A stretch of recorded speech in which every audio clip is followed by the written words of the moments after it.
A clean 1990 Lexus, and not as cold as before. I could see somebody already retrofitted it over. It has a retrofit fitting on it. I just started it up, and god dang it, I didn't turn on the light. Well, the sight glass is located right there, and if you could see it, because I didn't provide you with light, let's see if you can see it. It's a little, it's moving in there. It's bubbly. It's not but the good thing is you can see through the sight glass. It was notorious when these Lexus compressors started burning up or somebody overheated them, the inside of the sight glass would be all dark and gray.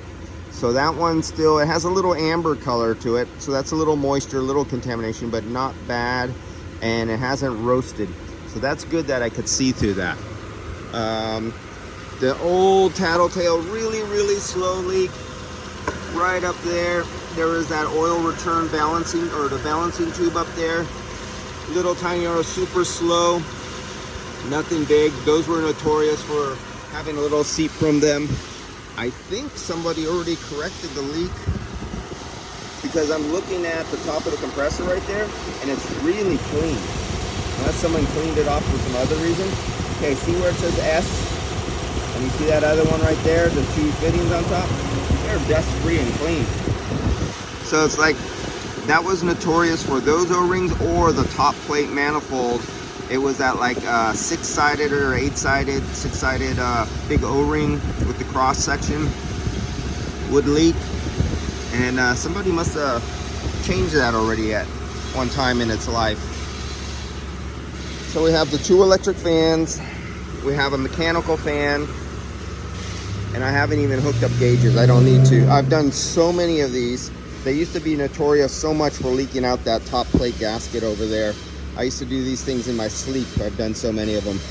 And but my main indicator on these old things is I want to see what the inside of the glass looks like right there. I feel a little bit of cooling, just a little bit. So because you can see the refrigerant in there, there's something going on, but just not enough.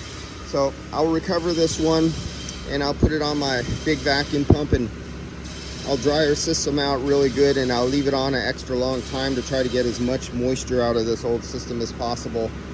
And probably go do another job close by and let this thing just sit on the vacuum pump, try to get the micron reading down really low. Try to make this thing last as long as possible. All right guys, I'll see you later. I'll come back on the video on this after I recharge it. This is a good old system, and man, what a good condition this old Lexus is in. Wow, I don't get to see these too much. Usually the dashes are all cracked, it's all faded and ripped. This is in good condition. It's a keeper for a Lexus.